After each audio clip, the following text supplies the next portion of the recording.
दिल्ली के तालकटोरा गार्डन में फव्वारे के पास बैठी रजनी की आंखें पार्क के मुख्य गेट पर टिकी हुई थीं। उसके चेहरे पर बेचैनी साफ झलक रही थी। इसका कारण था पल पल आगे बढ़ता हुआ समय। रजनी ने मां से कहा था कि वह सहेली प्रीति से नोटबुक लेने जा रही है और वह 7 बजे तक घर लौट आएगी, लेकिन वह सहेली का बहाना कर प्रेमी उपेंद्र से मिलने गई थी। वह इस पार्क में 5:30 बजे आ गई थी। उपेंद्र का इंतजार करते हुए उसे आधा घंटा बीत गया था। उपेंद्र ने 5 बजे पार्क में उससे मिलने का वादा किया था, लेकिन जब रजनी यहाँ आई थी तो वह पार्क में नहीं पहुंचा था। उपेंद्र को रजनी दिल से प्यार करती थी। उपेंद्र भी उसे दिलो जान से चाहता था। वे दोनों एक ही कोचिंग सेंटर से एसएससी की तैयारी कर रहे थे। सेंटर में उनका रोज ही मिलना होता था, लेकिन वहां मौजूद अन्य युवक युवतियों के बीच दिल की बात करना मुमकिन नहीं था। इसलिए सप्ताह में एक बार वे इस पिकनिक पार्क में अवश्य आकर मिलते थे।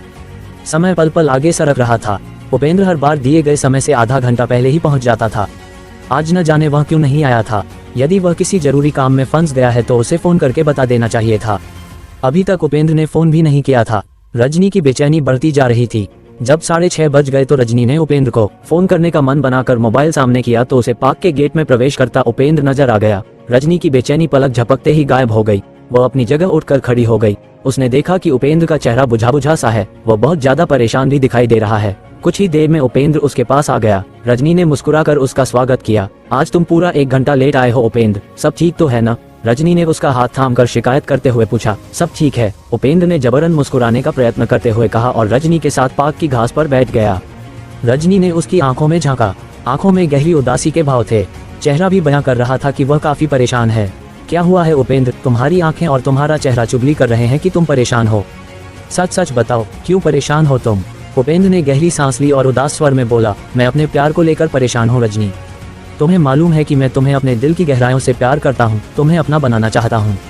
अरे तो इसमें परेशान होने की क्या बात है? हमारे घर वाले बहुत सीधे हैं। वे हमारा प्यार स्वीकार कर लेंगे और हमारी शादी कर देंगे। यदि नहीं करेंगे तो हम दोनों कोर्ट में शादी कर लेंगे। हमारे बीच ये सब पहले ही तय हो चुका है। मैं इससे इनकार कब कर रहा हूँ रजनी? उपेंद्र गंभीर हो गया। बात शादी की नहीं है, बात मेरी नौकरी की है। मैं पेपर बांटकर अपना खर्च चलाता हूँ, तुम्हारा खर्च कैसे उठाऊंगा? तुम नौकरी के लिए कोशिश तो कर ही रहे हो। नौकरी लग ही जाएगी, इसके लिए इतना परेशान मत हो। रजनी, मैं आज भी एक कंपनी में इंटरव्यू के लिए गया था, वहां भी बात नहीं बनी। उपेंद्र ने निराशा भरे स्वर में कहा। तभी रजनी को एकाएक जैसे कुछ याद आया। वो उपेंद्र का हाथ प्यार से अपने हाथ में लेकर बोली, उपेंद्र, हमारे एरिया में सरकार के गृह मंत्रालय की ओर से अंडरकवर एजेंटों का एक ट्रेनिंग सेंटर खुला है। उसमें ग्रेजुएट युवकों की भर्ती की जा रही है। तुम वहाँ ट्राई करके देखो। क्या तुमने उस ट्रेनिंग सेंटर का बोर्ड वगैरह देखा है? हाँ, मैं कुछ दिन पहले जाफरपुर कलां के बाजार में शॉपिंग करने गई थी। मैंने ऑटो में से वो बोर्ड पढ़ा था। चूंकि तुम नौकरी के लिए परेशान हो, यही सोचकर शॉपिंग से लौटते वक्त वहाँ उतर गई थी और वहाँ बैठे गार्ड से मैंने ये सब मालूम कर लिया था। अरे तो तुमने मुझे पहले क्यों नहीं बताया? मैं भूल गई, क्योंकि जब मैं जाफरपुर कलां के उस ट्रेनिंग सेंटर पर खड़ी थी तो मुझे प्रीति का फोन आ गया था। उसके यहाँ जागरण था। उसने मुझे शाम को घर बुलाया तो मैं उस ट्रेनिंग सेंटर की बात भूल गई। उपेंद्र पहुंच गया ट्रेनिंग सेंटर। उपेंद्र ने प्यार से रजनी का हाथ चूम लिया और उत्साहित स्वर में बोला, ये जानकारी देने के लिए धन्यवाद रजनी। मैं कल ही जाफरपुर कलां के उस ट्रेनिंग सेंटर पर जाकर देखूंगा। रजनी ने उसका कंधा थपथपाया। तुम्हें कामयाबी मिलेगी उपेंद्र, मेरा दिल इस बात की गवाही दे रहा है। अब चलो, मुझे 7 बजे तक घर पहुंचना था, लेकिन 7:30 तो यही बज रहे हैं। चलो, मैं तुम्हें बाहर से रिक्शा करवा देता हूँ, उपेंद्र ने उठते हुए कहा। दोनों पार्क के गेट की तरफ बढ़ गए। रजनी को बैटरी रिक्शा में बिठाने के बाद उपेंद्र पैदल ही एक और चल पड़ा। जाफरपुर कलां में अंडरकवर एजेंट ट्रेनिंग सेंटर का 250 गज एरिया में बना वह ऑफिस देखकर उपेंद्र को हैरानी हुई। वह भी रजनी से मिलने के लिए कई बार इस सड़क से गुजरा था, लेकिन उसकी नज़र में यह ऑफिस नहीं आया था। उस ऑफिस के गेट पर अंडरकवर एजेंट ट्रेनिंग सेंटर का छोटा सा बोर्ड लगा हुआ था। गेट खुला हुआ था। अंदर गहरी खामोशी थी। अंदर कोई नजर भी नहीं आ रहा था। गेट के पास ही एक लंबा तगड़ा वर्दीधारी गार्ड बैठा हुआ था। उस गार्ड के हाथ में वायरलेस सेट था। उसके पास में एक छोटी मेज रखी थी जिस पर एंट्री रजिस्टर रखा दिखाई दे रहा था। उपेंद्र उस गार्ड के पास गया। गुड मॉर्निंग गार्ड साहब, क्या यहाँ ट्रेनिंग के लिए भर्ती चल रही है? खुली भर्ती नहीं है मिस्टर, हर एक को जांचने पर रखने के बाद ट्रेनिंग के लिए चुना जाता है, गार्ड ने बताया। उस जांच परख का तरीका क्या है साहब? उपेंद्र ने जिज्ञासा प्रकट करते हुए पूछा। आप यदि इच्छुक हैं तो आपको श्रीमान आशीष चौधरी से मिलना होगा, वह भर्ती इंचार्ज है। मैं इच्छुक हूँ, उपेंद्र उत्साह भरे स्वर में बोला, उनसे मिलने के लिए मुझे क्या करना पड़ेगा? आप अपना रिज्यूमे लाए हैं? गार्ड ने पूछा। जी हाँ। गार्ड ने मेज पर रखे रजिस्टर में उपेंद्र का नाम था और मोबाइल नंबर नोट कर लिया और उसे अंदर एक कमरा दिखाते हुए बोला, आप उस कमरे में जाए, अमित सर वहीं मिलेंगे। दिखने में लग रहा था सरकारी अधिकारी का ऑफिस। उपेंद्र अपने कपड़े दुरुस्त करके आगे बढ़ा तो उसका दिल धड़क उठा। किसी तरह खुद पर नियंत्रण पाने की कोशिश करते हुए उपेंद्र ने दरवाजे पर पहुंचकर अंदर देखा। दरवाजे पर सफेद पर्दा पड़ा था। उपेंद्र ने पर्दा हटाकर शीशे में से झांका, अंदर बढ़ी। टेबल के पीछे कुर्सी पर एक हृष्ट-पुष्ट कदकाठी का व्यक्ति बैठा हुआ फाइल देख रहा था। उसकी टेबल पर सफेद कपड़ा बिछा हुआ था। टेबल पर ग्लोब रखा था। उसके पास बेशकीमती पेन स्टैंड, कुछ फाइल्स, पेपर वेट और ताजे फूलों का गुलदस्ता रखा हुआ था। गुलदान में गुलाब के ताजे फूल खिले हुए नजर आ रहे थे। टेबल के दाईं ओर पीतल की नेम प्लेट रखी थी जिस पर आशीष चौधरी, DCI का DSP लिखा हुआ था। जहां आशीष चौधरी की कुर्सी थी उसके पीछे की दीवार पर महात्मा गांधी की फोटो लगी हुई थी। बाहर से ही कमरे का निरीक्षण कर लेने के बाद उपेंद्र ने धीरे से शीशे का दरवाजा खटखटाते हुए कहा, क्या मैं अंदर आ सकता हूँ? आशीष चौधरी ने चौंकते हुए सिर उठाया और दरवाजे पर उपेंद्र को देखकर गंभीर लहजे में कहा, वेलकम, आप अंदर आ सकते हैं। उद्धरण चिन्ह। उपेंद्र ने शीशे का दरवाजा खोला और अंदर आ गया। उसने आशीष चौधरी को गुड मॉर्निंग कहा और उनके इशारे पर सामने की कुर्सी पर बैठ गया। अपना रिज्यूमे लाए हैं आप? आशीष चौधरी ने फाइल बंद करते हुए पूछा। जी सर, कहते हुए उपेंद्र ने फाइल में से रिज्यूमे निकालकर आशीष चौधरी के सामने रख दिया। आशीष चौधरी ने रिज्यूमे पर सरसरी नजर डाली और मुस्कुराकर उपेंद्र की तरफ देखकर कहा, आपने ग्रेजुएशन किया है, ये जानकर खुशी हुई। क्या आप यहाँ पर सर्विस करने के इच्छुक हैं? इसीलिए तो आया हूँ सर। आप पहले यहाँ के रूल रेगुलेशन समझ लें तो आपके लिए बेहतर रहेगा, आशीष चौधरी ने गंभीरता से कहा। उपेंद्र तुरंत सावधान होकर बैठ गया। जी सर, बताइए। देखिए उपेंद्र जी, हम यहाँ ग्रेजुएट युवकों को ही भर्ती कर रहे हैं। ऐसे युवक जो अपने देश से प्यार करते हों, जो पूरी निष्ठा से इस अंडरकवर एजेंट की ट्रेनिंग पूरी करें। मैं आपको विश्वास दिलाता हूँ सर कि पूरी निष्ठा से मैं इस अंडरकवर एजेंट की ट्रेनिंग पूरी करूंगा। आपको यहाँ ज्वाइनिंग मिल जाएगी, लेकिन इसके लिए सिक्योरिटी के तौर पर आप हमें 5 लाख रुपए देंगे। 5 लाख? उपेंद्र का स्वर कांप गया। सर, 5 लाख ना हो तो आपको जॉब नहीं मिलेगी। आशीष चौधरी ने सिर झटका। वैसे 5 लाख रुपया हमें नहीं रखना, ये तो आपको सिक्योरिटी के लिए जमा करने होंगे। आपकी कुछ ही साल यहाँ अंडरकवर एजेंट की ट्रेनिंग चलेगी। ट्रेनिंग हम इसलिए दे रहे हैं कि आप भविष्य में देश के लिए एक मंजे हुए एजेंट बनकर डिपार्टमेंट ऑफ क्रिमिनल इंटेलिजेंस की छत्र छाया में देश हित में काम कर सकें। आपको होम मिनिस्ट्री से यह ट्रेनिंग दिलवाई जाएगी। चूंकि अभी क्रिमिनल इंटेलिजेंस डिपार्टमेंट में नियुक्तियां भर गई हैं, इसलिए यहाँ ट्रेनिंग सेंटर खोलकर युवकों को देश सेवा के लिए तैयार किया जा रहा है। आपसे एक सवाल है सर, उपेंद्र ने टोका। बेहिचक पूछ सकते हैं आप, जो भी मन में शंका हो। आशीष चौधरी ने उपेंद्र की तरफ देखकर ठहरे हुए शब्दों में कहा। क्या ट्रेनिंग के दौरान एजेंट को सैलरी दी जाएगी? नहीं, आशीष चौधरी ने सिर हिलाया। आपकी ट्रेनिंग पूरी होने के बाद आपको यदि डिपार्टमेंट ऑफ क्रिमिनल इंटेलिजेंस में भर्ती कर लिया जाता है तो आपको होम मिनिस्ट्री से पूरी सैलरी दे दी जाएगी, जो ट्रेनिंग के वक्त को जोड़ देने पर लाखों रुपए में हो सकती है। यदि भर्ती नहीं किया गया तो? उपेंद्र ने शंका प्रकट की। फिर आपको कुछ नहीं मिलेगा, आशीष चौधरी ने स्पष्ट किया। ठीक है सर, मैं 5 लाख का इंतजाम करता हूँ, उपेंद्र ने उठते हुए कहा।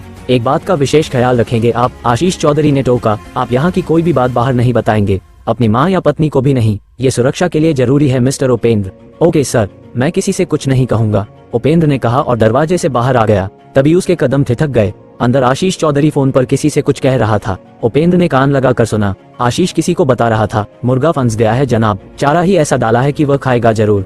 अपने 5 लाख पक्के। उपेंद्र को अपना सिर चकराता महसूस हुआ।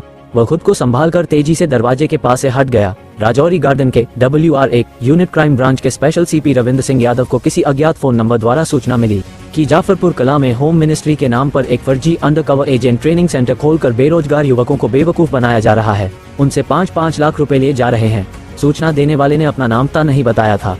CP रविंद्र यादव ने फिर भी इस सूचना को गंभीरता से लिया। उन्होंने सबसे पहले क्राइम ब्रांच के राजौरी गार्डन क्षेत्र के DCP सतीश कुमार, ACP राजकुमार, इंस्पेक्टर अभिजीत कुमार और SI इंद्रवीर सिंह को अपने ऑफिस में बुला लिया। सभी अफसर उनके ऑफिस में आ गए। CP रविंद्र सिंह यादव ने सभी को बैठाकर गंभीर स्वर में कहा, एक अज्ञात व्यक्ति की ओर से मुझे सूचना दी गई है कि जाफरपुर कला में एक फर्जी प्रशिक्षण केंद्र बनाकर कुछ व्यक्ति बेरोजगार युवकों को प्रशिक्षण दे रहे हैं। ये प्रशिक्षण केंद्र भारत सरकार के गृह मंत्रालय के अंडर में चलाया जा रहा है। वहां युवकों को गृह मंत्रालय के तहत अंडरकवर एजेंट बनाकर नौकरी देने का वादा करके उनसे 5-5 लाख रुपए ले जा रहे हैं। ये तो गृह मंत्रालय के नाम पर युवकों को बेवकूफ बनाकर लूटने का धंधा हुआ सर, इंस्पेक्टर अभिजीत कुमार हैरान स्वर में बोले। बेशक, CP रविंद्र सिंह ने सिर हिलाया। मैं खुद इस रैकेट की असलियत जानने के लिए चल रहा हूँ। आप सब तैयार हो जाए, आधे घंटे बाद ही special police commissioner Ravindra Singh Yadav के साथ DCP Satish Kumar, ACP Rajkumar, inspector Abhijeet और एसआई इंद्रवीर सिंह जाफरपुर कलां के लिए निकल गए। जाफरपुर कलां में अंडर एजेंट ट्रेनिंग सेंटर पहुंचकर क्राइम ब्रांच की टीम ने वहां अकस्मात छापा मारा तो वहां से इस फर्जी ट्रेनिंग चलाने वाले 3 मुखियाओं के साथ 11 युवक और 1 युवती को हिरासत में ले लिया गया। डीसीपी सतीश कुमार को इनमें से 1 युवक ट्रेनिंग हॉल में 11 युवकों और 1 युवती को लेक्चर देता मिला था। उसने अपना नाम अमित कुमार बताया। वह बड़ी रोबदार आवाज में डीसीपी सतीश कुमार को हरकाते हुए बोला, आप नहीं जानते मैं कौन हूँ। मैं गृह मंत्रालय के डिपार्टमेंट ऑफ क्रिमिनल इंटेलिजेंस में डीसीपी हूँ। मुझ पर हाथ डालना आप लोगों को महंगा पड़ जाएगा। एक बार को डीसीपी सतीश कुमार भी चकरा गए। ये व्यक्ति सच बोल रहा है या झूठ, वह निर्णय कर पाते उससे पहले ही स्पेशल सीपी रविंद्र यादव ने अमित कुमार के गरेबान पर हाथ डाल दिया। वह अमित कुमार को घूरते हुए बोले, हमारे साथ क्राइम ब्रांच के ऑफिस चलो, वहां बताना तुम कौन हो। अमित कुमार चीखता रहा, तरह तरह की धमकियां देता रहा, लेकिन उसकी नहीं सुनी गई। उसे इंस्पेक्टर अभिजीत और एसआई इंद्रवीर सिंह ने जबरन पुलिस वैन में बिठा लिया। दूसरे लोगों को भी पुलिस वैन में बिठाकर उस जगह को ताला लगा दिया गया।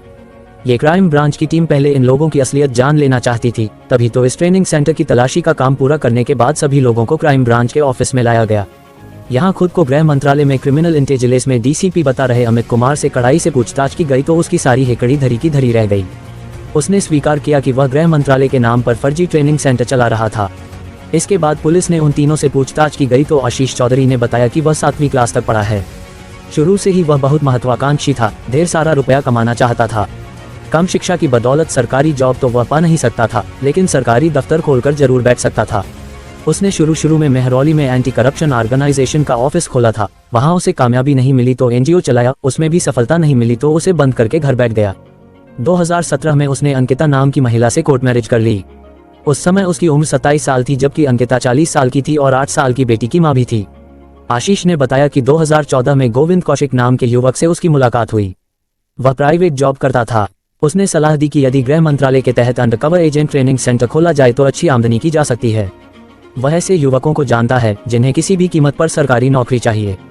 इसके बाद आशीष ने गोविंद कौशिक के साथ मिलकर जाफरपुर कलां में किराए की जगह लेकर यह ट्रेनिंग सेंटर खोल लिया। यहाँ पर उसे अमित कुमार नाम का एक पार्टनर और मिल गया। अमित दिल्ली होम गार्ड में नौकरी करता था। ट्रेनिंग सेंटर में तुमने युवकों को क्या कहकर ज्वाइन करने को उकसाया था? इंस्पेक्टर अभिजीत ने पूछा। सर, हम युवकों को कहते थे कि यहाँ गृह मंत्रालय के अंडर में अंडरकवर एजेंटों की भर्ती करनी है। यहाँ जाफरपुर कलां में उन्हें ट्रेनिंग दी जाएगी। जैसे ही अंडरकवर एजेंटों की भर्ती खुलेगी उन्हें वहाँ लगा दिया जाएगा। सिक्योरिटी के लिए उन्हें 5 लाख रुपया देना होगा। हम वहाँ सेंटर में उन्हें सुबह 9 बजे बुलाते थे और शाम 5 बजे छुट्टी देते थे। सभी को ये कहा गया था कि यह गृह मंत्रालय का एक संवेदनशील डिपार्टमेंट है, देश हित में कार्य करता है, इसलिए यहाँ की कोई बात लीक नहीं होनी चाहिए। हमारे सेंटर से 11 युवक और 1 युवती जुड़ गए थे। अभी गोविंद कौशिक के द्वारा 8-10 नए युवक ये ट्रेनिंग सेंटर ज्वाइन करने वाले थे, लेकिन रेड पड़ गई। पूछताछ में पता चला कि इस फर्जी ट्रेनिंग सेंटर को 3 लोग मिलकर चला रहे थे, जिनमें आशीष चौधरी गुरुग्राम के न्यू पालम विहार सेक्टर 9 का रहने वाला है। दूसरा 33 साल का गोविंद कौशिक, यह अशोकनगर बी ब्लॉक का निवासी है। तीसरा 34 साल का अमित कुमार जो सूरजकुंड फरीदाबाद का रहने वाला है। तीनों ने अपना जुर्म कबूल कर लिया तो उन्हें कोर्ट में पेश कर जेल भेज दिया गया। 11 बेरोजगार युवकों और 1 युवती से पूछताछ की गई तो उन्होंने बताया कि वे तो नौकरी मिलने की लालसा में इन चंगुल में फंसे थे। जैसे तैसे करके उन्होंने इन ठगों को पैसे दिए थे। पुलिस ने इनके नाम पते दर्ज करके उन्हें बुलाए जाने पर यहां आने की हिदायत देकर घर जाने दिया।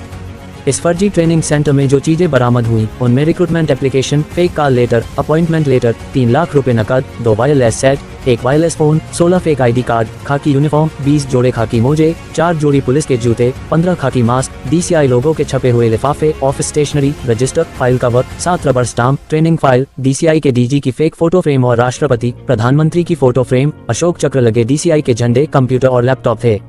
कहानी पसंद आई हो तो वीडियो को लाइक करें और चैनल को सब्सक्राइब करें।